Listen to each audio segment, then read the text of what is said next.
Hello there, my name is Stephen Lake, and I'm going to be talking to you about the future part of future shop. So a little bit of theatrics to start with. Imagine a world where the clothesline is banned, as in clothesline that you hang your clothes on.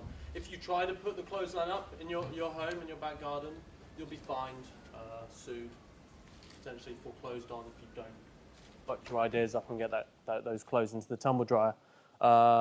You could even get shot dead in a conflict over the clothesline. To be fair, the chances of that happening are quite slim, although it did happen once in Verona, Mississippi. And so for me, clothesline murders, one is enough for that to be too many. As to everything else that I just said, that is a reality in the US. In a lot of communities across the entire country, the clothesline is banned.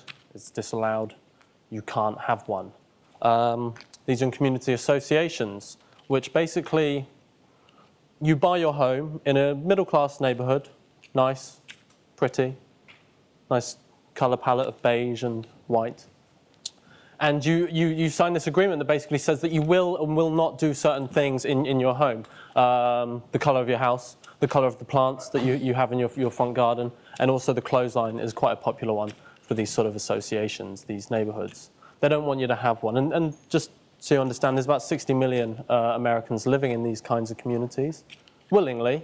I'm not going to pretend that they're all upset that they can't use the clothesline.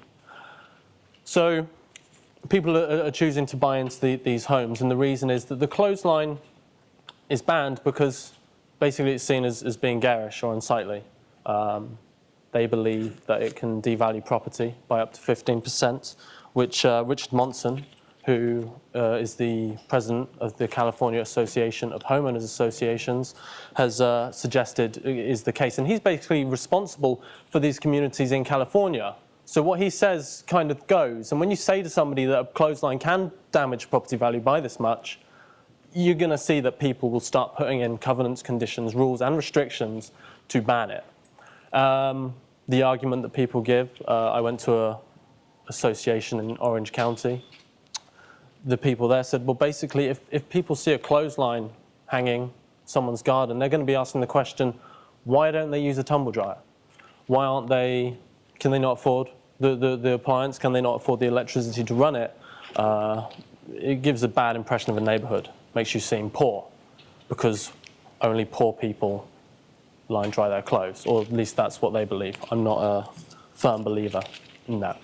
So basically, I made a documentary about this over the past 3 years, where I traveled to about 22 states in the US and India as well. And I just want to be clear, clothesline documentary filmmaker isn't a real job. You don't get paid for it, but I did it anyway because I came to be very interested in the clothesline for that reason, the fact that it's banned. But it goes beyond that, because you might be thinking, well, you know, it's just one tumble dry, you know, every couple of days. And you know that's a rhetorical question I'm asking, because I'm going to now tell you why it is a problem to tumble dry. If you preempted that, then you're very smart. So in the UK, for example, where clotheslines are not banned, at least when you own the property. Now in rented accommodation it can be a problem, but that's a whole other documentary. I'm talking about owned property, clothesline banning. In the UK, 53% of homes own a tumble dryer, which is about 13,250,000 households. Each cycle creates 2.5 kilowatt hours of electricity, okay, costing the household £37 a year in the electricity costs, creating 159 kilograms of CO2 carbon effect from that every year. So for the whole of the UK, that's £500 million spent running the dryer. That's 2,350,000 tons of carbon created there, which is the equivalent of basically running 500,000 homes for a year.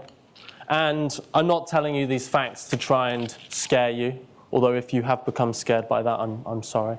I'm telling you because basically, with the problems that we're facing right now in terms of environmentalism, and we have chosen a focus on consumption.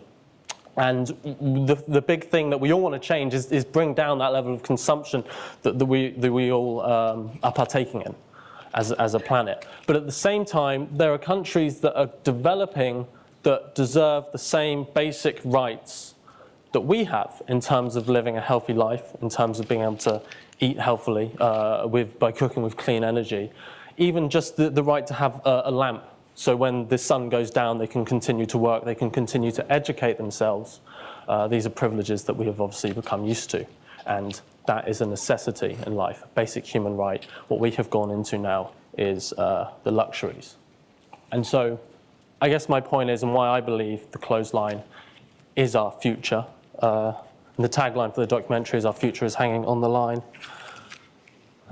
The great thing about clothesline documentaries is there's a lot of puns that you can use, and Bob Dylan loves writing songs with clotheslines in it, but his songs are too expensive, so they're not in the film. Basically, the idea that if we want to grow as a planet and carry on living in this fantastic world, then we aren't going to get anywhere with the things that we're asking ourselves to do. We're asking to cut down on our oil consumption and rethink the way that we live our lives, but we're still quabbling about banning the clothesline. So for me, this is the first step that we have to take. And just finally, you might be thinking, well, you know, it's crazy Americans, you know, it's not us. We're not mental like that. But for me, the problem is we kind of are mental in a way. There's an offshore wind farm that's being set up just off the coast near us. What's it called? The Atlantic Array, which due to protests, successful protests, has now been cut down by 1/3 the size that it's going to be. The argument, which is a valid one, is that it disturbs the natural beauty of the British coastline. But for me, whether you're talking about wind farms or clotheslines, these are the first basic steps that we need to take. There are good arguments against wind farms. You should talk about the bats and the birds that we're probably going to kill if we do it. But vanity and prudishness, those aren't excuses anymore for why we can't work towards a more sustainable future. So what I'm basically saying is just go home and just start line drying. And that's our starting point. We can't go anywhere until we just get that right. Thank you very much. So can we talk about clotheslines? Clotheslines. Mm-hmm. The infamous clothesline question. Yeah. We developed this kooky American aesthetic that says clotheslines are ugly. There are 60 million Americans who live in community associations that don't allow people to hang out their clothes. Rules prohibit me from hanging my laundry outside. One lady that lives here had a drying rack, and she was reported and she had to remove it. There was an argument. A life was lost because of clothes hanging outside. For General Electric, here is Ronald Reagan. Good evening. General Electric used the Reagan family to market this idea of total electric living. You know, to live better, you've got to live better electrically. We were led to expect that we'd be happier, that you must have certain things to be self-satisfied. Well, the United States uses 25% of the world's energy, and we have 4% of the world's population. If the lower-income people around the globe follow our bad example, the whole planet is driven towards disaster. There was a hand dryer, now it is electric dryer. We have to ensure that our appliances reach every nook and corner of the country. To dry your clothes, so many kilograms of coal are being burned. It's a symbol of wise energy use. They'll just have to pry the clothespins out of my cold, dead hands. So this is a tool of freedom, and I'm not going to let it go.